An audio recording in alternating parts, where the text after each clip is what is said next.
Olá, minha gente, sejam muito bem-vindos. Esse é o podcast da Rede Primeira Infância Pernambuco, a REP-PE.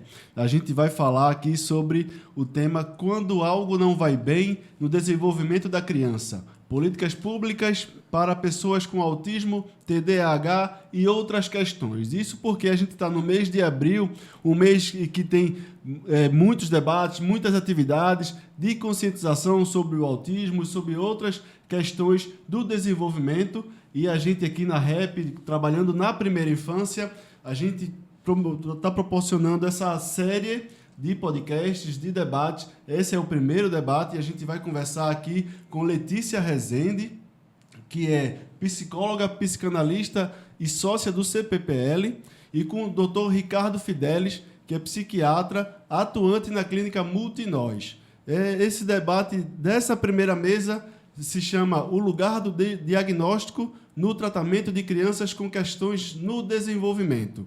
E vamos conversar aqui com Letícia e com Ricardo. Sejam bem-vindos, pega água, senta aí, ou então vai lavar os pratos, vai arrumar a casa, vai fazer uma atividade e escuta a gente, porque é um debate muito importante que a gente, como sociedade, precisa estar por dentro, precisa estar informado sobre isso. E vamos aqui saudar Letícia. Letícia, seja bem-vinda. Vamos conversar aqui sobre o diagnóstico, sobre a importância e onde em que momento a gente consegue isso. Mas primeiro eu queria que você trouxesse sua saudação, o seu alô. Bem-vinda, Letícia. Obrigada, Geraldo. Muito obrigada. É importante estar aqui, não é? Nesse mês do autismo, esse mês que a gente dá uma relevância a essa questão, não é? E, enfim, aqui junto do Dr. Ricardo também, para a gente ter um bom debate. Esperamos que seja assim, não é?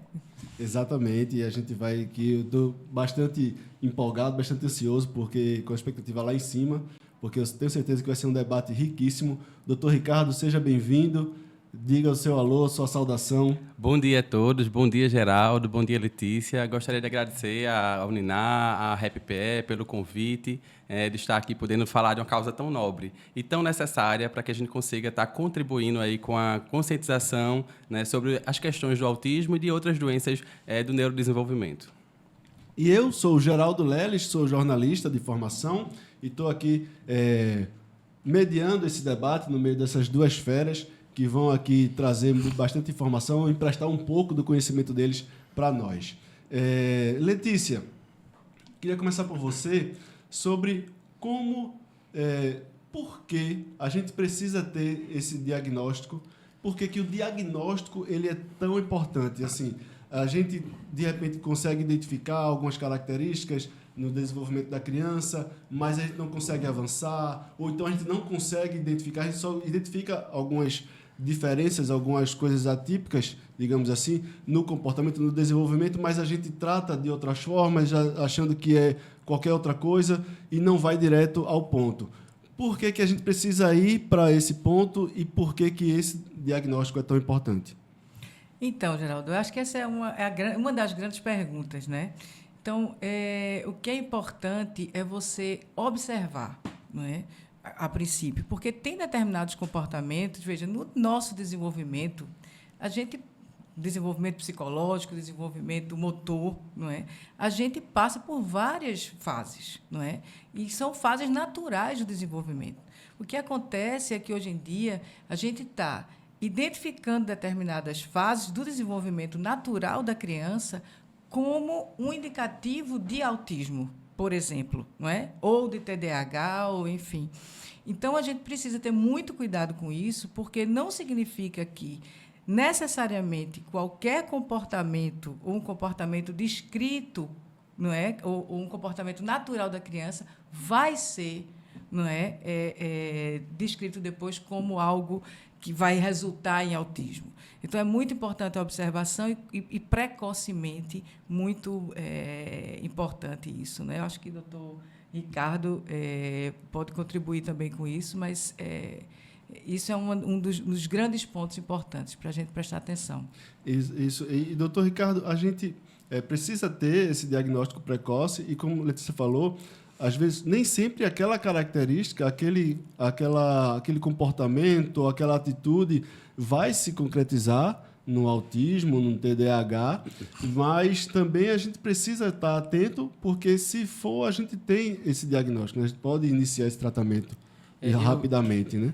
Eu vejo essa questão de duas formas. Eu acho que existe um extremismo, né? Eu acho que existe, na verdade, tanto aquelas famílias, né, e aqueles contextos onde a criança está inserida, que existe uma falta de um olhar adequado para essa criança. Então, existe um atraso no neurodesenvolvimento, existe um atraso no desenvolvimento motor, da linguagem, enfim, do comportamento da criança. E, às vezes, existe uma negligência desse adulto em perceber, como também existe o outro extremo, que é esse que a Letícia estava trazendo um pouquinho para a gente, que é no primeiro sinal, na primeira saída aí, um pouco do atraso do neurodesenvolvimento, em algum aspecto específico, seja ele da linguagem, seja ele do desenvolvimento motor, já se aponta aí um diagnóstico e já se de fato, cristaliza um diagnóstico de forma precipitada. Então, o diagnóstico precoce é, sim, importante, a gente pode falar um pouquinho mais sobre ele hoje, mas a gente precisa ter cuidado para a gente não estar rotulando essa criança, né? E muitas vezes, quando a gente faz esse diagnóstico de forma muito precoce, às vezes, para desfazer esse diagnóstico, é também complicado. Então, a gente vai queria voltar aqui um pouco numa questão mais básica, mais primitiva desse desenvolvimento da criança, que é dentro de casa, né, do núcleo familiar. A questão da negligência, às vezes, do adulto, a questão da observação do adulto, que precisa estar de olho nesse desenvolvimento, e isso é para todas as áreas da criança, isso é no neurodesenvolvimento, no desenvolvimento dos dentes, por exemplo. Enfim, a gente, como pai, como mãe, como tutor, precisa estar de olho nesse desenvolvimento. Então, o que é que vocês dizem, o que é que você, Letícia, diz para os pais, para a mãe, para o pai, para o tio, de repente, porque a gente sabe que é uma aldeia que cria a criança, né? Os avós, a rede de apoio. O que a gente precisa ter em casa de comportamento, de atitude, para ter essa observação maior, mais próxima da criança? Essa questão da aldeia é importantíssima, né, Geraldo? Porque eu acho que quanto mais aldeia, mais olhar, não é, para a criança. E hoje em dia a gente tem tido essa restrição, não é? A criança está muito só, os adultos estão muito atarefados, às vezes não tem avó perto, nem avô, nem tio, enfim, tem muitas crianças assim que vivem só. Não é? A aldeia se restringe à escola, não é? Então, é importante, quanto mais olhar para a criança, não é, diversificado, melhor. Eu acho que essa é a primeira coisa, né? Porque você pode trocar e compartilhar esse olhar, não é, da criança. Então, acho que realmente é preciso observar na persistência daquela característica que a gente entende que, naquela fase do desenvolvimento, a gente já esperaria que a criança estivesse fazendo. Por exemplo, se você tem uma criança que já tem 3 anos, por exemplo, né, mas que ela não está já iniciando as palavras, não é? Já não está apontando, não é? Essas características do desenvolvimento da criança, eu acho que isso é um indicativo, como diz, não é, no título que vocês colocaram, não é um indicativo que algo não vai bem com a criança. Não é? E aí isso precisa ser compartilhado, primeiro em família, e acho que os profissionais também precisam ter essa ideia, não é? Porque, às vezes, o pai e a mãe levam a criança para um profissional, seja ele qual for, seja um um psicólogo, um psicanalista, um psiquiatra, e o psiquiatra não tem enfim, esse olhar, não é, de que essa característica, não é, esse comportamento não necessariamente é autismo, não é? Já é autismo. Então, você tem aí crianças diagnosticadas muito cedo, quando elas estão iniciando o desenvolvimento delas, não é? E a gente sabe que o desenvolvimento ele é global, não é só de um comportamento, ele é neurológico, ele é psicológico, ele é motor, e que isso, até uma determinada idade, se transforma. Não é? E a gente precisa aproveitar esse momento inicial para essa transformação, não é? Mudando o ambiente, conversando, enfim, tem várias questões aí envolvidas. Então, não só a família precisa ter esse olhar, mas acho que os profissionais também precisam ter esse olhar, né? A família precisa ter segurança de que vai encontrar esse olhar cuidadoso no profissional. Isso é que a gente precisa, que eu acho que precisa ser mais divulgado e ter mais cuidado, sabe? Porque a gente está hoje com uma proliferação de diagnósticos dados muito precocemente, e isso tem, como eu acho que o Ricardo estava dizendo, isso tem consequências para a família, entende? Você dá um diagnóstico muito precoce sem apostar que aquilo possa mudar, né? Para uma sentença para uma criança, não é? Ou para uma família, porque a sentença não é só para a criança, não é? Isso pode ter consequências muito difíceis, né, para a vida daquela criança e daquela família. E aí eu queria passar a bola para o doutor Ricardo, porque nessa conversa com a família também é um processo, né? Não é, primeiro que o diagnóstico não é uma coisa que você vai conversar com o paciente e vai... Não, fechou, é assim. Não é assim. E segundo, que tem toda uma preparação por causa do impacto na vida da família como um todo, né? E nesse momento você precisa garantir que se tenha uma confiança por parte de todo mundo no profissional e que aquilo vai estar bem, vai ter um caminho a seguir, né, doutor Ricardo? Pois é, eu acho que contribuindo um pouquinho nessa fala que a Letícia estava trazendo, Geraldo, eu acho que a gente precisa levar em consideração o contexto em que aquele sintoma ou aquele comportamento está acontecendo, não só o contexto, a intensidade com que aquele sintoma ele está impactando no dia a dia da criança, a frequência com que aquilo acontece.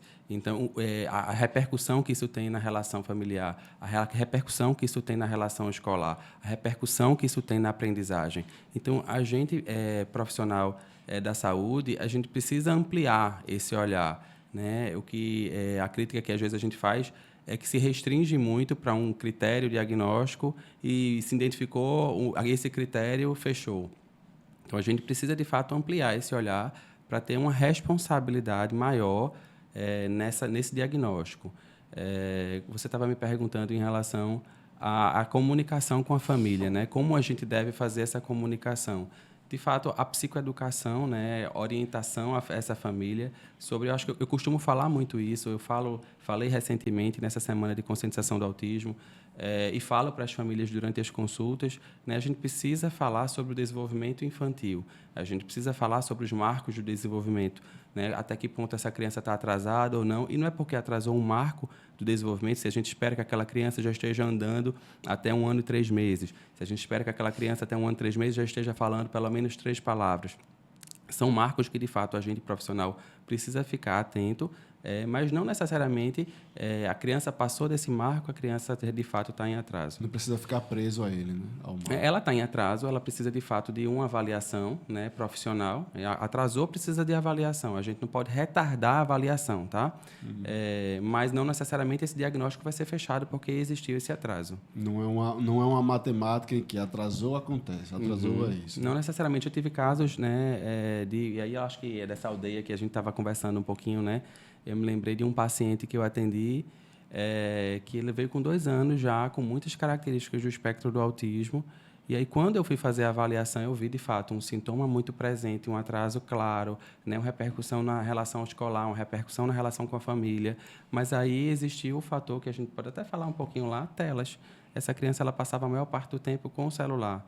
Né? E quando a gente, de fato, posicionou a família desse risco, né, da importância de fato, de zerar o tempo de tela dela, né, essa criança começou, de fato, a desenvolver. Né? Ela entrou no desenvolvimento normal e ela não fechou o critério para o diagnóstico do autismo. E ela já estava em intervenção como se fosse autista. Nessa preocupação que a gente tem, Letícia trouxe logo no início, de a gente começar a tratar o autismo e sem o diagnóstico fechado, ou então com o diagnóstico até, às vezes, equivocado, né? Justamente por causa dessas características que se coloca como sendo dentro do espectro, a gente acaba atropelando, mas a gente também... A importância da gente conversar com a família, com a aldeia toda, de a gente ajustar essas posturas de comportamento dentro de casa, né? Dentro do dia a dia, dentro da escola, às vezes, porque às vezes a gente vê que a criança ela não interage bem ou ela responde de certa forma e isso está dentro de uma característica ou ela não tem um foco, já vai logo para o TDAH. E aí, às vezes, é como a gente dentro de casa direciona isso, né? Como a gente trabalha essa ansiedade, esse foco, essa concentração também, né? Por isso que é importante a gente envolver a família nisso. Sim, isso tem uma coisa, uma diferença grande, não é, do olhar, que você olhar o comportamento apenas, não é? Se você olha só o comportamento, você tende, não é, a diagnosticar já, porque está lá descrito o que é o autismo, não é isso? Então, se você vê as características, só as evidências, então você tende a diagnosticar. Se você tem um olhar mais dinâmico, não é, como a gente tinha antigamente, não é? Eu acho que isso não é uma novidade, não é? Eu acho que a gente está fazendo uma transição, na verdade, não é, de como é que a gente olha o sintoma e o comportamento, porque antes a gente tinha isso muito claro, não é? O sintoma era algo que falava de alguma coisa, que nos dizia alguma coisa, e hoje o sintoma é visto como um comportamento, não é? É algo que precisa ser eliminado, não é? E que a gente não quer aquilo, e aí tem consequências no tratamento, e como a gente vai tratar de um jeito ou de outro, né? Então, esse olhar do sintoma, que eu acho que nesse exemplo que Ricardo traz é muito importante, né? De você ter um olhar de que ele fala de alguma coisa, então você não vai ver só o comportamento, você vai querer saber do ambiente, você vai querer escutar quem está ao redor daquela criança. Você vai querer escutar os pais, você vai querer escutar a escola, escutar com quem trabalha com aquela criança. Às vezes, uma babá, não é? Que fica muito tempo com a criança. Então, a escuta do ambiente da criança para poder a gente fazer uma intervenção no ambiente, isso já retira, assim, acho que eu diria 90%, dependendo da idade da criança, né? De como isso é muito importante. Eu queria trazer um depoimento pessoal, que logo quando a gente começou a respirar da pandemia, começou a sair, né, de casa e tal, começou a viver, logo depois do início da pandemia, de Covid, a minha filha ela tinha 4 anos, e ela começou a apresentar algumas dificuldades de relacionamento. E a gente levou para uma terapia, fazer uma terapia, um acompanhamento psicológico. E lá, o que é que eu estou me vendo aqui nessa conversa? É que muitas das coisas que a gente precisava, que minha filha precisava para a gente ajustar esse comportamento, esse relacionamento dela com as pessoas, partia de mim como pai e da mãe dela, de como a gente conduzia ela no dia a dia. Isso é um contexto dela, da minha filha, como exemplo do que a gente está falando da importância de pai e mãe nesse processo, né? De a gente entender o que a criança está vivenciando no dia a dia e como a gente pode intervir nisso, né? E colocando também aqui nessa aldeia os profissionais da educação, né? Como a criança também, a gente acompanhar o dia a dia, o comportamento, a postura da criança na escola, que é quando elas estão longe da gente como pai e mãe. Pois a gente tem um olhar, esse treinamento, né, para esse olhar diferenciado, ele precisa passar também pela escola. A escola passa boa parte do tempo com a criança e a escola precisa ter esse olhar também para poder identificar o sintoma, a frequência que ele vem, a intervenção, enfim, a repercussão que ele tem na vida da criança, no ambiente escolar, na aprendizagem, nos relacionamentos. Então, faz parte do nosso dia a dia, né, também essa conversa com a escola, esse contato com a escola, de a gente poder entender como é que esse sintoma ou esse comportamento que a família está trazendo como um comportamento problema, isso está repercutindo no ambiente escolar. Né? Muitas vezes, inclusive quando existem esses atrasos no desenvolvimento infantil, uma recomendação que costuma também dar suporte a essa família que não tem essa aldeia, essa rede de suporte bem desenvolvida, de fato, antecipar a entrada na escola. Costuma ser uma estratégia para essa família que não está conseguindo dar esse olhar que a gente pode traduzir ou enfim, usar um outro nome como estimular essa criança. Né? As crianças elas precisam de estímulo, né? Estímulo afetivo, estímulo sensitivo, a gente precisa estimular a comunicação, né? Então, tem muitas crianças hoje que elas estão chegando para avaliação porque estão pobres de estimulação mesmo. E aí, desculpe, fica à e vontade. aí eu diria de estimulação humanas, para entrar nesse ponto, trazendo o contraponto, Ricardo, que você estava falando sobre as telas, né? Então, estimulação humanas e terrenas, não é? No sentido do sensorial. Porque, veja, o nosso contexto de hoje, minha gente, é um contexto muito superficial, virtual, não é? Quer dizer, as crianças elas hoje vivem dentro de um apartamento fechado, não é? Com a questão sensorial muito difícil, porque você não tem mais a rua, a areia, né? Eu dizia que antigamente você tinha terapia ocupacional bem assim espontânea, né? Você não tinha necessariamente que ir para uma terapia ocupacional para você sentir questões sensoriais. Você já tinha na rua, não é? No dia a dia, não é? E o contraditório no relacionamento, né? Nas relações com as pessoas, né? Sim. Porque você lidava com pessoas totalmente diferentes. Sim, mas a gente entender que a gente se constitui com o nosso semelhante, com o outro. É assim que a gente vira gente, né? A gente vira gente escutando a voz do outro, não é? Imitando o outro semelhante a nós e não imitando uma tela ou alguém que está dentro de uma tela, né? Isso tem consequências graves para o nosso desenvolvimento. Então, quando a gente fala em atraso no desenvolvimento, se a gente quiser pegar esse exemplo das telas, não é? As telas em excesso, não é? Podem ser muito prejudiciais para o nosso desenvolvimento. E isso dá esse efeito, vamos dizer assim, robotizado da criança, às vezes, uma fala robotizada, uma fala só com questões, não é, de filmes decorados, não é? Quer dizer, ela está exposta muitíssimo a isso e está perdendo esse olhar do humano, que é realmente o que nos constitui, não é?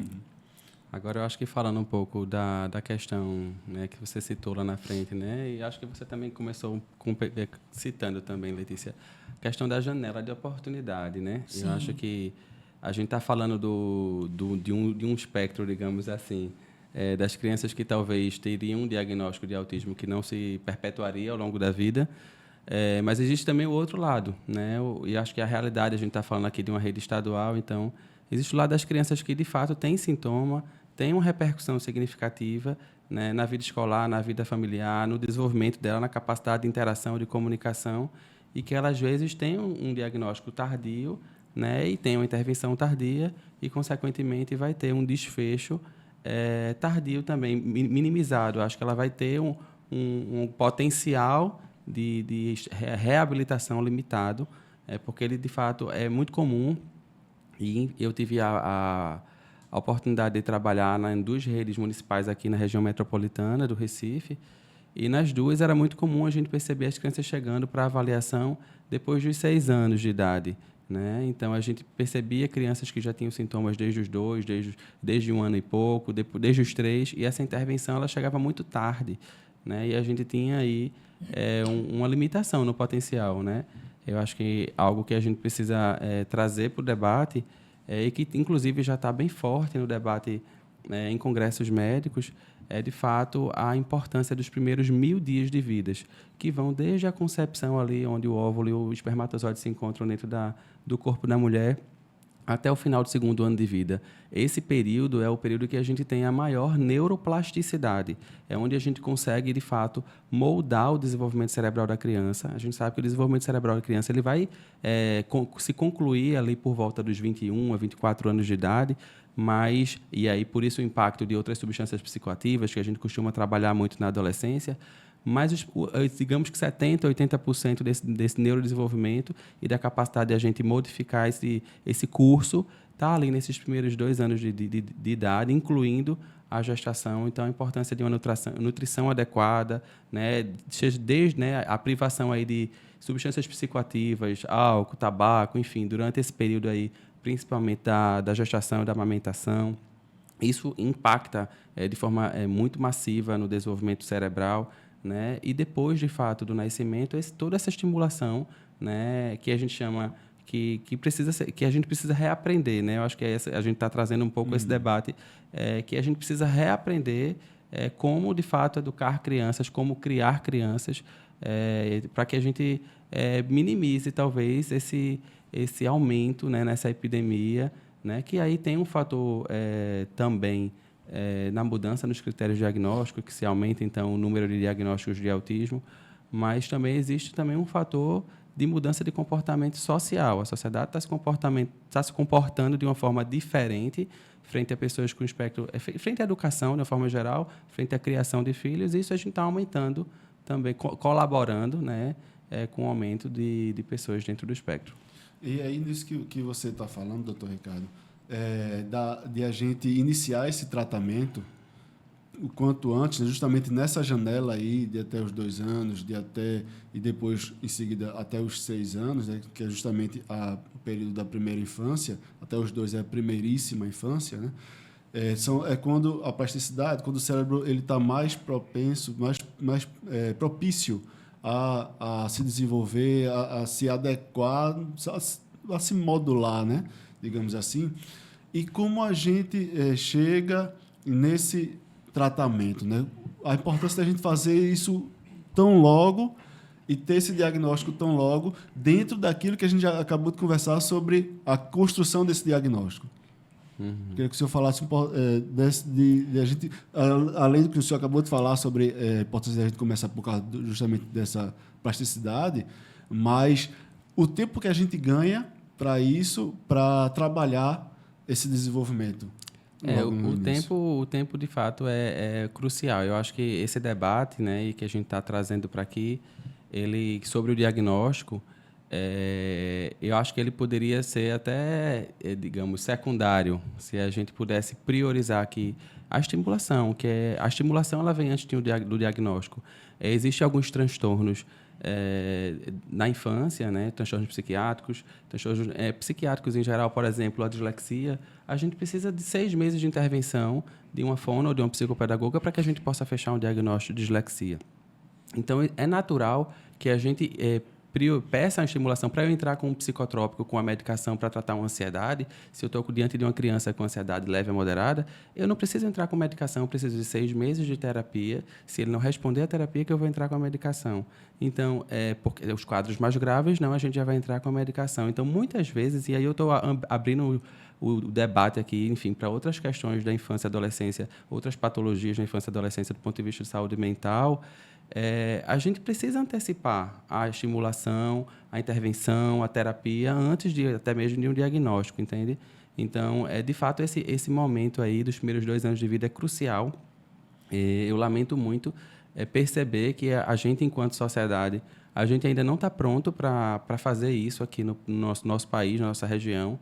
A gente fala, quando se fala muito em inclusão e autismo, inclusão escolar, a gente percebe que a imagem que vem na nossa mente é a imagem da criança com 4, com 6, com 8, né, com 10 anos, e a gente não olha a creche escolar, né? Qual é a ação que a gente tem na creche escolar de estimulação para crianças que estão com atraso no desenvolvimento, né? Quando a gente vai para a rede de saúde mental como um todo, e aí eu tive a oportunidade de atuar tanto em ambulatório quanto em CAPS, né, Centro de Atenção Psicossocial, a gente não vê o serviço organizado e preparado para atender essa demanda. Quando chega esse tipo de demanda, eu já escutei, enfim, me arrepiava todinho, porque, não, a gente não tem grupo, a gente não tem tratamento para essa idade. Fila de espera. Como assim fila de espera? A criança está ali no período de maior neuroplasticidade. É a criança que tem que ter prioridade na intervenção. E, às vezes, a gente não... Mas porque a equipe não está preparada. Então, a gente precisa trazer isso, né, para o debate, né, porque, de fato, quanto mais cedo a gente começar essas intervenções, talvez menos impacto a gente vai ter na escolarização, menos impacto na sociedade, menos impacto na previdência social, né, que a gente vê hoje em dia, né, muita solicitação, né, de benefícios, né, de LOAs, né, de benefício de prestação continuada para pacientes que, de fato, não estão conseguindo se adequar à sociedade e que elas precisam de um recurso financeiro até para a mãe deixar de trabalhar e dar suporte a essa criança. A gente está falando de serviço público, né? Muitas mães deixam de trabalhar para poder, de fato, cuidar exclusivamente dessa criança. Muitas mães começam a estudar e a gente já tem cursos direcionados, né, sobre desenvolvimento infantil, sobre o autismo, para mães, para pais. Eles estão consumindo muito esse tipo de conteúdo, né? Eu vejo muito mães se tornarem terapeutas. Então, isso, de fato, tem acontecido bastante. Eu vou voltar para essa questão do impacto na sociedade e no futuro já, mas eu queria que a Letícia falasse um pouco aqui sobre a questão da equipe, que o doutor Ricardo falou, da equipe não estar pronta, desse tempo, a fila de espera. Como assim a fila de espera? Quando chegar a vez dessa criança, ela já vai ter saído da janela de oportunidade, né?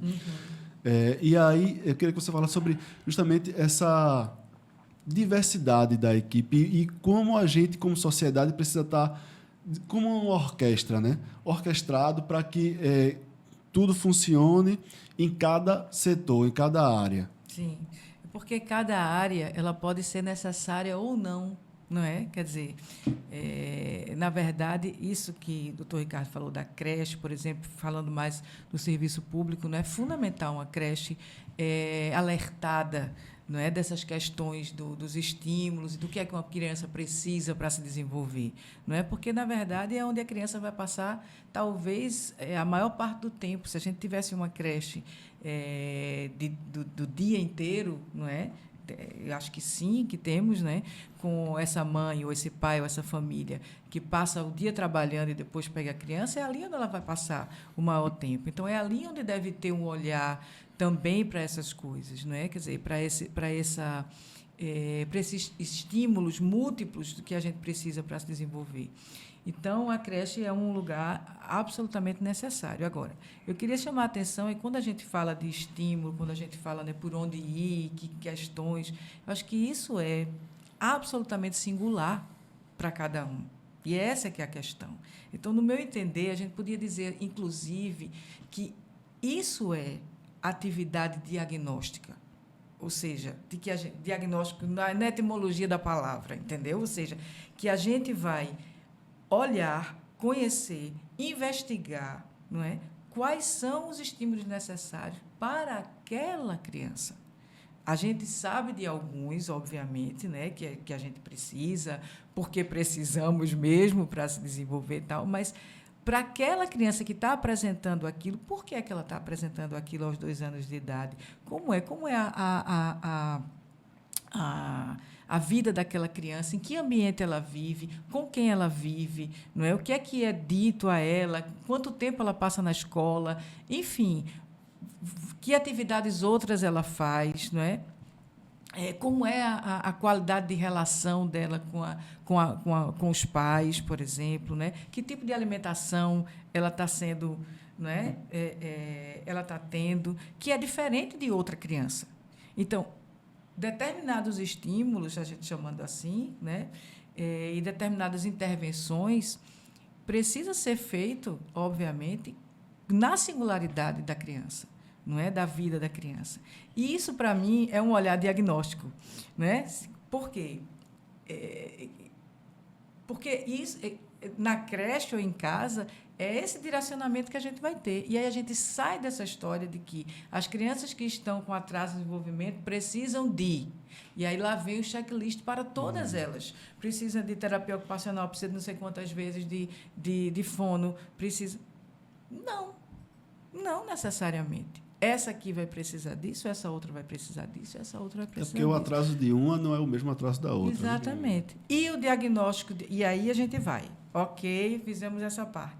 Lá na frente, temos, vamos dizer, como se diz, um diagnóstico fechado. Eu acho que o diagnóstico nunca é fechado. Certo? Primeira coisa. Mas, entendendo essa ideia de diagnóstico fechado, ou seja, eu tenho o entendimento dessa criança, hoje em dia, como uma criança que está apresentando o que eu vou chamar na psiquiatria de transtorno do espectro autista. Ok. Isso me diz algumas coisas e não me diz absolutamente outras. Porque é preciso continuar com o olhar de aposta no desenvolvimento dessa criança para sempre. Porque é assim que somos nós. A gente vai para uma terapia, nós outros chamados normais. Vamos para uma psicoterapia para quê? para a gente melhorar a nossa vida, porque não está bem, algo não vai bem. Uhum.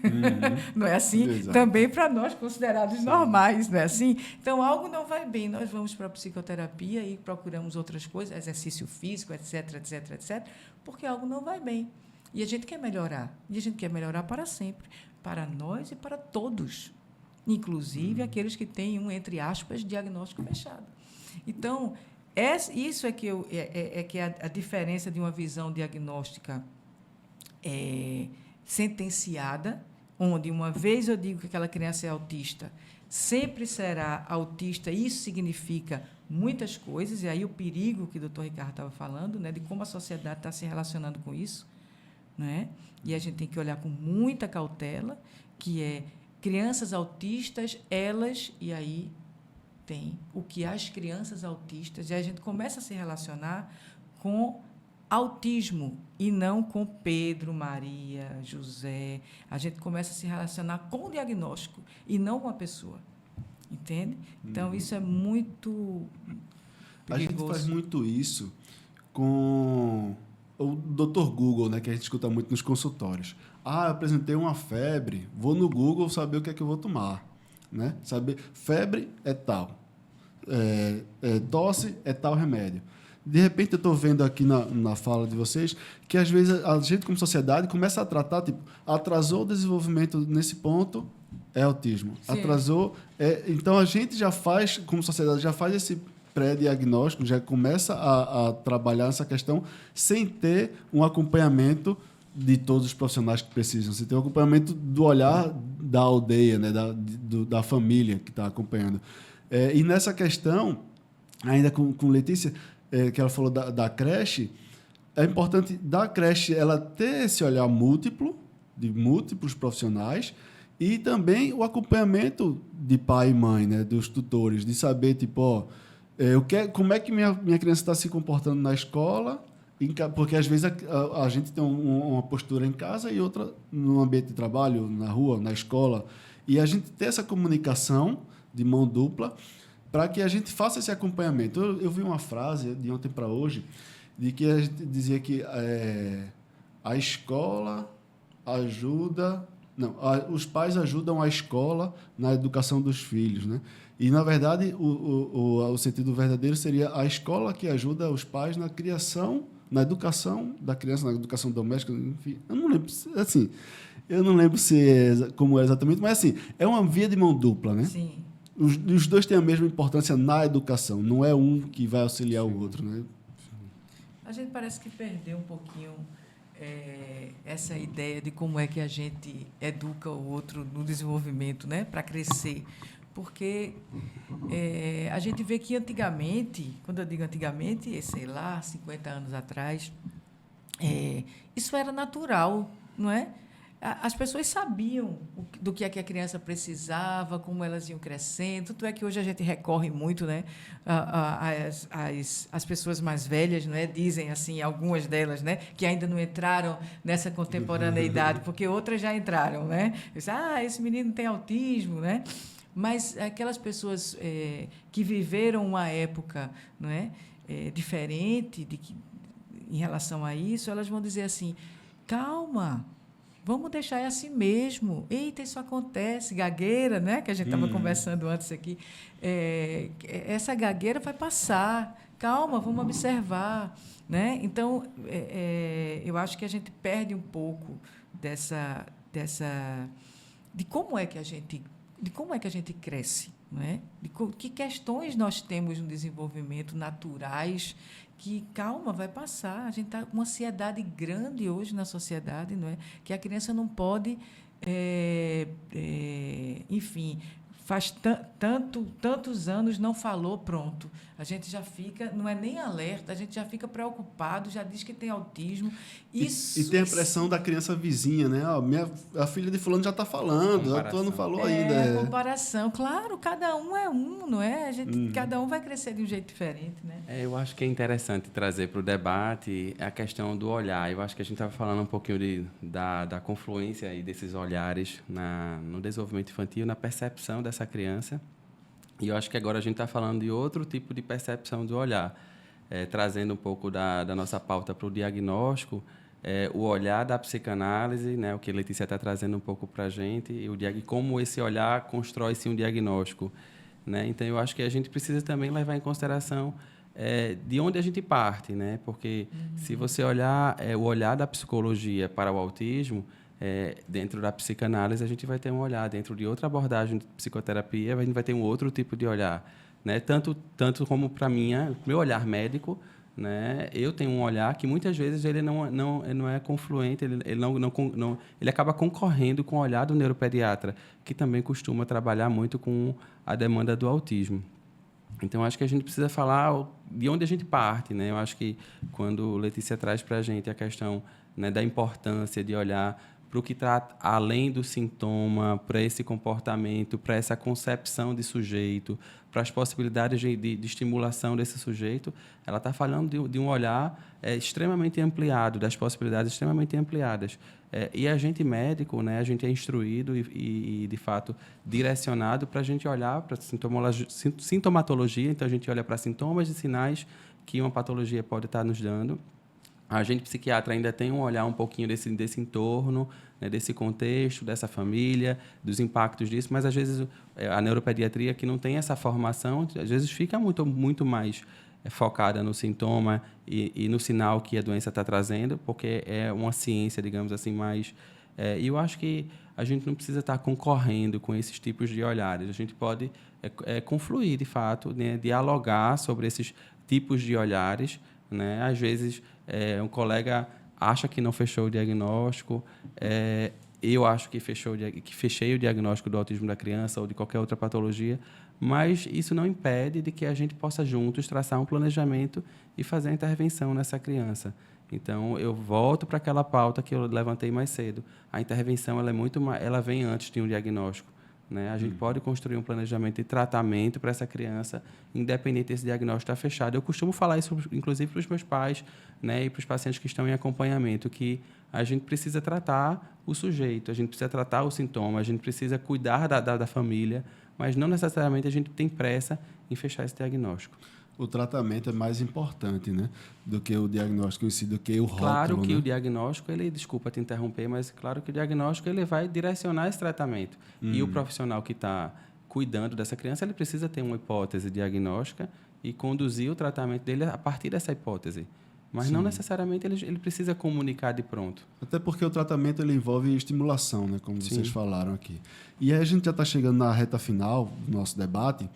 E aí eu queria chegar naquela questão que você trouxe, doutor, do futuro dessa pessoa, né? Desse atraso no tratamento, na estimulação e tudo, e o que isso vai repercutir lá na frente, né? Em pessoas que não tiveram essa oportunidade de tratar essas questões no desenvolvimento, e aí isso vai implicar até em gastos públicos maiores, e gastos que, de repente, o poder público, prefeituras, a saúde pública em geral, não está prevendo agora, não está colocando isso no orçamento agora, mas que, de repente, isso vai estourar em algum lugar lá na frente, né? Pois é, eu acho que a gente precisa, enquanto sociedade, olhar para essa necessidade de olhar para a educação infantil, para o desenvolvimento infantil, né, visando promover um desenvolvimento mais saudável, né? A gente falou do impacto que isso pode ter lá na frente na Previdência Social, em virtude de que esse sujeito não se desenvolvendo, ele vai ficar à mercê do Estado, à mercê da família, à mercê, de fato, de um suporte que esse sujeito vai precisar. Eu tenho recebido muito, no dia a dia, adultos para fazer diagnóstico tardio, né, de autismo, que às vezes não estão conseguindo se socializar bem dentro de um trabalho, né? A gente vai olhar esse entorno, vai olhar essa história e, de fato, os quadros mais leves, principalmente em mulheres, passaram batido, até porque houve uma mudança nos critérios diagnósticos de 2013 para cá, que facilitou esse diagnóstico nos últimos 10, 15 anos. A doença está, de fato, mais fácil, maior conhecimento. Eu acho que a gente está falando um pouco desse hiperdiagnóstico, né? A gente está tendo diagnóstico, mas lá atrás a gente tinha a diminuição de diagnóstico, diagnósticos passaram batido, né? Então, existem esses dois contextos e eu acho que o impacto a gente precisa ser avaliado individualmente. E a intervenção também precisa ser direcionada, né? A Letícia trouxe um pouquinho dessa questão do pacote de tratamento, né? Que muitas vezes a gente tem um pacote diagnóstico e um pacote de tratamento. E a gente preza, a gente deixa passar a oportunidade de individualizar esse tratamento, né? Quando, na verdade, aquela criança muitas vezes precisa de intervenção, às vezes nem na criança, né? Acho que a gente estava conversando um pouquinho sobre isso, às vezes na família, né? A gente podia abrir mão de uma fono ou de uma TO para poder ter uma psicóloga acompanhando essa mãe, uma psicóloga acompanhando esse pai. E quanto isso faz diferença, às vezes, no desenvolvimento dessa criança, né? Então, acho que a gente precisa, de fato, desenvolver esse olhar mais ampliado, né, para a questão do atraso no neurodesenvolvimento, sabendo que isso tem repercussão para a criança, tem repercussão para a família, tem essa repercussão para a sociedade como um todo. Inclusive, Letícia, além da repercussão do gasto público, da repercussão que o doutor Ricardo trouxe também agora para a sociedade como um todo, nessa sociedade como um todo, tem também o setor produtivo, a produtividade dessa pessoa como profissional, né? Lidando com questões que vão tirando o foco, vão tirando ela do que ela precisa para produzir no trabalho dela e gerar sua renda, seja como for o seu trabalho, né? Tem essa questão também, né? Olha só o que a gente está produzindo, né, Geraldo? Estou falando assim porque é isso. Nós estamos produzindo pessoas com determinadas dificuldades. É a sociedade que está produzindo isso. Veja, eu tendo a achar assim, mais do que nós estamos tendo uma mutação genética, sabe? Eu acho que pode até ser, mas isso vem junto com como a gente está produzindo esses sujeitos, né? E dizendo que eles são incapazes. Né? Incapazes em que contexto? No contexto que a gente está criando. Né? Nós somos uma sociedade, veja, quais são as características, vamos dizer assim, do que a gente está chamando de autismo hoje? Né? É assim, uma pessoa que tem uma comunicação que não é adequada, alguém que não tem não só a comunicação falada, mas a comunicação do olhar, alguém que não interage socialmente, né? Todos esses nãos, mas veja bem, comunicação, interação, não é? São questões, a questão da sociabilidade, são questões que são absolutamente caras para nós hoje, entende? Então, nós estamos produzindo sujeitos, né, que, para não fazer parte da sociedade que nós estamos. Estás entendendo? Então, no outro lado, também temos uma sociedade que não de repente, não está tão aberta para receber está, mas esse é que é o ponto. Esse é o ponto. A gente tem, por exemplo, um psicanalista que eu gosto muito, que é Benilton Bezerra, que é um psicanalista pernambucano, e que ele traz um exemplo muito incrível, né? Que é a questão das pessoas com algum tipo de deficiência motora. Então, por exemplo, as pessoas que precisam de utilizar a cadeira de rodas para se locomover, certo? E ele diz, olha, essas pessoas, exemplo, aqui em Recife, você olha, e essas pessoas, elas são absolutamente doentes, no sentido, quer dizer, são descapacitadas, são, enfim, a gente pode ter esse pensamento, não é? Porque não conseguem transitar, precisa de um outro para poder levá-las para os lugares, porque, enfim, a nossa arquitetura da cidade não é adequada para isso, não é? Nossos balcões de lojas são altos, não são baixos, não são adequados para ela. Quando você tem essas pessoas, por exemplo, em algumas cidades do mundo, como, sei lá, São Francisco, que é uma das cidades que tem mais adaptabilidade, por exemplo, essas pessoas andam. Literalmente andam, atravessam avenidas, entram em lojas, compram coisas. Por quê? Porque a sociedade está adaptada mais adaptada para essas pessoas, né? E elas conseguem. Você hoje já, politicamente, para você ver como um diagnóstico, vamos dizer assim, trazendo para essa questão agora psíquica, né, mental, né, porque a gente está falando, na verdade, do que está caracterizado hoje como doença mental, não é assim?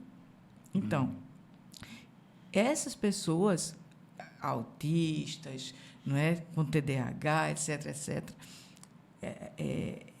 precisam também de uma certa adaptação da sociedade, mas não porque tem autismo ou TDAH, mas porque tem determinadas dificuldades múltiplas e diferentes que a gente está produzindo e tendo que organizar. Então, o que é que a gente está produzindo? Celular, telas, e que a gente está ficando desatento. Então, a gente precisa, se a gente está produzindo isso, ao invés da gente chamar isso como doença, a gente vai ter que produzir uma sociedade e um ambiente que possa acolher esse tipo de comportamento. E é nisso que a gente está falhando, entende? Então, a gente precisa ficar atento em todos os lugares. O que é que a gente está produzindo e como é que a gente está recebendo aquilo que a gente está produzindo. Entende? Então, a gente não está preparado, por exemplo, a gente entra no supermercado, por exemplo, aí tem uma criança que derrubou todo sei lá, a prateleira, certo? E aí a mãe olha para você, ou quem está com a criança olha para você e diz assim, desculpe, ela é autista. Eu vi, já presenciei. Certo? Ou seja, o autismo está justificando aquele comportamento da criança. Veja, ela tem determinadas dificuldades, mas eu não posso prescindir, não é, de dizer àquela criança que aquilo não pode, que naquele ambiente não é possível. Ah, mas ela não vai entender. Bom, ela vai entender. De alguma forma, ela vai conseguir entender aquilo. Não é? Depende muito de como é que você vai chegar, de que abordagem você vai ter.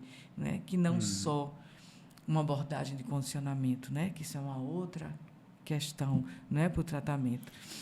Por isso que o tratamento ele tem que ser não só para a criança, mas também para toda a sociedade, né? De como a gente vai abordar esses comportamentos, né? Porque, como a Letícia falou, a criança ela vai entender que ela não pode ter algum determinado comportamento, mas é como a gente que está com a criança na hora que derrubou aquelas coisas lá, e como o funcionário do supermercado vai agir também diante disso, né? Como a sociedade em geral recebe isso. Eu queria até trazer assim uma questão. Não é que a gente vá facilitar o mundo, ou assim, não é que a gente vá absorver.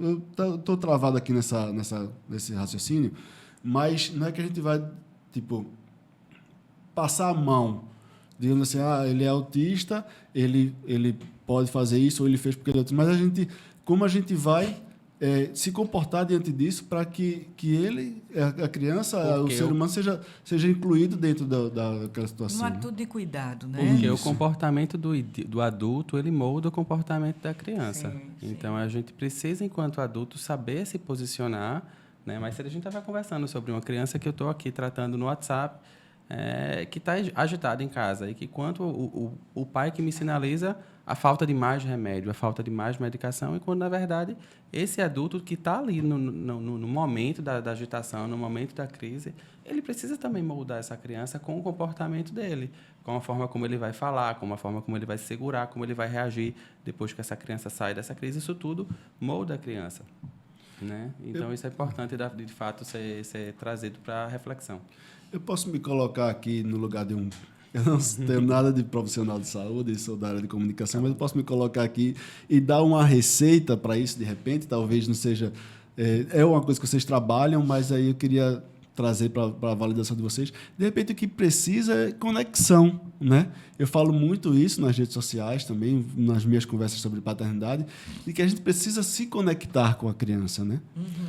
Para todas as questões de desenvolvimento, para a gente entender e para a gente ser entendido, para que a criança entenda a nossa mensagem, ela tem que estar conectada com a gente. Então, a gente conversou aqui, eu estou trazendo isso aqui já para começar, para fechar o nosso debate e a gente fazer as saudações finais, mas justamente de a gente se conectar para a gente entender e, a partir desse entendimento, a gente fazer uma abordagem mais adequada, e também o outro lado, para que a criança entenda o nosso lado e também tenha uma percepção mais receptiva da nossa mensagem, né? Na verdade, a gente precisa quebrar padrões, não é? Quebrar, porque a gente está aqui falando de... o diagnóstico parte do que é normal, não é assim? Então, se você sai daquilo que está descrito como normal, você tem alguma questão, é patológico. Entende? Então, o que a gente está falando aqui é de o que seria uma comunicação normal, o que seria uma interação normal, o que seria um... Entende? Então, se a gente quebra com isso, não é? No sentido de que amplia mais essa noção de normalidade, entende? De que, por que é que a comunicação que é dita como comunicação é só essa que a gente está fazendo aqui? Falada, olhando no olho, enfim, tudo que a gente entende como comunicação, com gestos, enfim. Por que a gente não entende como comunicação outro tipo de comportamento? É isso que essas pessoas consideradas como autistas estão dizendo a gente. Olha, eu me comunico, mas é assim que eu me comunico. Olha, eu escuto, mas é assim que eu escuto. Olha, eu presto atenção, mas eu não preciso estar olhando no seu olho, mas eu estou entendendo o que você está dizendo do jeito que eu estou entendendo. Quer dizer, é uma coisa absolutamente difícil para nós, que temos e que esperamos do outro algo parecido com o que a gente faz. Agora, e são em contextos muito... que para nós muito bem construídos, que é a comunicação, interação social, entende? Essa questão está muito bem construída e normatizada. O que a gente precisa é quebrar isso, entende? Para poder entrar nessa conexão. Isso não é fácil, sabe, Geraldo? A gente está falando aqui, mas isso não é fácil. E mais ainda quando a gente percebe que isso é um a um. Que eu não vou ter o autista que... então como é a comunicação do autista para poder eu aprender? Isso não é por aí, não é? Cada um vai ter um jeito de fazer, não é? Inclusive nós mesmos, né? Eu enxergo essa questão por um ponto de vista um pouco diferente. Eu acho que a gente, de fato, precisa olhar para o sujeito, né, de forma individualizada. A gente precisa aumentar essa conexão, a gente precisa aumentar essa interpretação, essa leitura que a gente faz do comportamento, do olhar, do falar, né, e das diversas formas que ele pode se comunicar, inclusive com agressividade. Mas, para mim, médico e que tem uma formação médica, quebrar também padrões, a gente acaba aceitando tudo de qualquer forma e a gente acaba perdendo o norte, sabe? Então, a normatização, acho que ela vem a gente para auxiliar, né, no diagnóstico, auxiliar no planejamento e tratamento.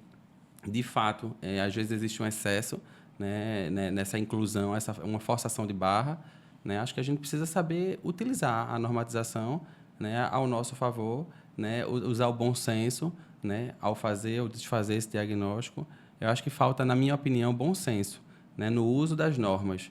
Não necessariamente a gente precisa sair quebrando as normas, né, até porque, até que saia uma nova classificação diagnóstica, existem inúmeros estudos, né, inúmeras reuniões de expert para que a gente consiga fechar uma normatização, né, e, enfim, especialistas do mundo todo, né. Então, de fato, é uma coisa muito trabalhosa, laboriosa, e eu acho que a gente precisa ter bom senso. Acho que está faltando, acho que isso na nossa sociedade, na minha opinião. A gente encontrar esse meio termo entre quebrar tudo que foi construído e seguir a normatização, né? Porque a gente veio conversando aqui entre...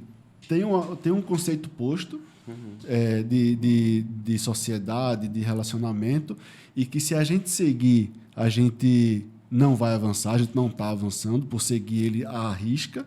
E, ao mesmo tempo, para onde a gente vai nessa quebra, né, de paradigmas, de conceitos e tal, a gente pode chegar num lugar mais perigoso ainda, né? A gente usar, Sim. como o Dr. Ricardo falou, a normatização como um recurso para que a gente encontre o bom senso e chegue a um... Claro. Mas eu concordo com isso, né? No sentido assim, por exemplo, a gente não vai entender como... claro, a comunicação de alguém que está se agredindo, não é, ou se machucando, mas a gente não vai deixar essa criança assim, não é? E ela está querendo dizer alguma coisa, mas ela está fazendo mal a ela mesma. Então existem limites, não é? Alguém que bate, que chega, bate no outro, quer dizer, existe um limite aí de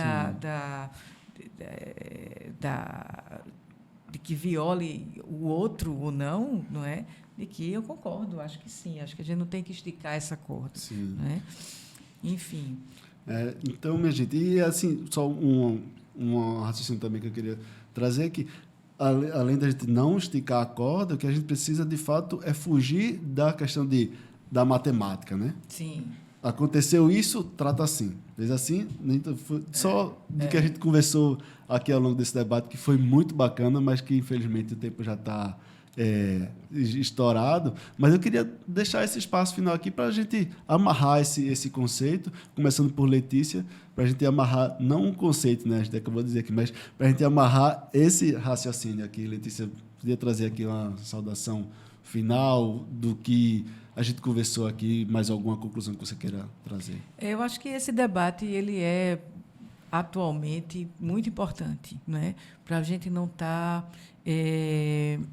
cada vez mais, vamos dizer assim, classificando os nossos sentimentos e os nossos comportamentos, né? Acho que isso é importantíssimo para a gente voltar, não é, a nos ver como pessoas, não é, que crescemos, nos desenvolvemos, temos o que é que faz a gente virar gente, não é? Eu acho que a gente precisa ficar atento a isso, né?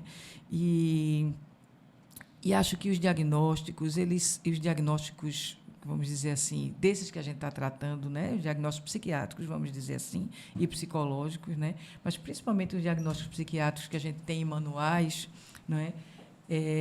Eles são feitos, não é, obviamente, com esse olhar científico, porém, absolutamente com subjetivos, não é? Tanto é que eles entram e saem do manual diagnóstico durante a nossa história. Então, os diagnósticos eles são construídos historicamente, não é, de acordo com as questões de nossa época, não é, e de acordo com reivindicações políticas também, né? Só para lembrar, alguns diagnósticos saíram do DSM por questões revolucionárias e políticas, como o diagnóstico da homossexualidade, por exemplo, né? Então, se eles são construídos subjetivamente, eles podem ser questionados, né? E devem ser questionados pelas sociedades vigentes, né? Então, diagnósticos que a gente tinha lá atrás, a gente não tem hoje, né? Diagnósticos que nós vamos ainda construir e inventar. Teremos, né? E diagnósticos que são diminuídos ou aumentados, não é? Como o de autismo, por exemplo, que é absurdamente aumentado hoje, né? Então, eu acho que esse debate é um debate importantíssimo para toda a sociedade, né? No sentido de profissionais e não profissionais, para o público, não é? De como é que o público vai lidar com essa proliferação de diagnóstico de autismo, que é assim, epidêmica, não é? A última vez que eu vi nos Estados Unidos era de 1 para 68, de uma criança para 68 está sendo diagnosticada como autista, e esse número nos Estados Unidos de crianças bipolares ele é inclusive maior. Então, é algo que a gente tem que estar muito atento, né? Para a gente não ser, para a gente no futuro não se apresentar como um diagnóstico e deixar a nossa história de lado, entende? Então, é isso que eu tenho para dizer e acho que foi muito importante e muito bom estar aqui com o Dr. Ricardo, com você, Geraldo, e que tenhamos mais podcasts como esse, não é? Vamos embora, vamos debater mais. Ainda estamos só no começo dessa série. Isso. E vamos justamente colocar esse debate. Só dizer que o CPPL está à disposição, não é aberto. Nós somos uma empresa privada, mas que atendemos, não é, todos da sociedade, crianças, adolescentes, adultos. Trabalhamos com grupos também psicoterapêuticos, que é uma forma muito interessante de tratar as crianças, não é, em grupo, e que nos deu já muitos prognósticos importantes, né? Então, a gente está aberto para a sociedade também. Tá certo? Obrigada, viu? Eu que agradeço. Muito obrigado por emprestar um pouco do seu conhecimento para a gente, para a nossa audiência aqui, e o CPPL também aí de portas abertas. Obrigado pela parceria do CPPL também junto com a gente nesse trabalho. Doutor Ricardo, eu queria também trazer você para fazer essa conclusão, essa saudação final aqui para a gente. Eu gostaria de agradecer o convite de estar aqui, né, nessa mesa para a gente debater um pouquinho sobre autismo. Eu acho que esse debate ele não se encerra aqui. A gente precisa continuar debatendo sobre essa pauta. De fato, eu queria frisar a importância, de fato, de se conhecer sobre o desenvolvimento infantil, de estar atento a esses marcos do desenvolvimento, né, e de procurar ajuda profissional, uma profissional que, de fato, né, tem esse olhar ampliado para a questão do sujeito, para a questão do desenvolvimento infantil, né, para que a gente possa não deixar passar essa janela de oportunidade de intervenção. Né? A gente sabe que essa janela é importantíssima para aqueles que, de fato, estão dentro desse espectro do autismo e, enfim. E eu acho que é importante a gente ter esse olhar. Eu acho que cabe a nós, profissionais, né, ter esse olhar mais ampliado de perceber o que é necessário ou não para cada criança, individualizar esse olhar, individualizar esse planejamento e tratamento, né? Mas a gente não quer aqui passar, né? Eu não quero aqui passar a imagem de que estamos pecando por excesso, precisamos, então, deixar essa avaliação para depois. Eu acho que a avaliação ela precisa ser iniciada o quanto antes. Tá? E queria deixar também a Multinós, né, o espaço onde eu hoje faço parte, à disposição. Também somos uma instituição privada, né, e temos o foco no atendimento multidisciplinar e de forma integrada. Nosso desafio hoje é integrar, digamos assim, o cuidado, porque a gente entende que sozinho a gente não consegue fazer muita coisa. Mas quando a gente tem essa integração entre as práticas profissionais de clínicas e médicas, a gente consegue promover um cuidado mais integral. Obrigado. Eu que agradeço, doutor Ricardo. Muito obrigado por emprestar um pouco também do seu conhecimento para a gente, para a nossa audiência. Obrigado também a Multinós pela parceria, por estar aqui constituindo esse debate muito importante. Minha gente, essa conversa aqui foi muito rica e a gente está disponibilizando aqui nas redes sociais. Acompanha a gente e fica atento, porque daqui a pouco já chega aí a segunda mesa dessa série, o segundo debate dessa série, que tem como tema... Deixa eu só filar aqui, porque é um tema importante, né? Uma frase grande também, que é: quando algo não vai bem no desenvolvimento da criança, políticas públicas para pessoas com autismo, TDAH e outras questões. Essa foi a primeira mesa, o primeiro debate que trabalhamos aqui sobre o lugar do diagnóstico no tratamento de crianças com questões no desenvolvimento. Mas fica atento, porque daqui a pouco a gente vai soltar a mesa 2 do segundo debate, que é para, além do tratamento multidisciplinar, um acompanhamento transdisciplinar. Vamos conversar com Luísa Bradley, psicóloga e psicanalista do NINAR, Rosana Ferreira, que é secretária executiva de saúde em Vitória de Santo Antão, e Cláudia Rejane, que é fonoaudióloga e psicóloga. Vai ser um debate tão rico quanto esse. Fica atento e vamos embora. Um abraço.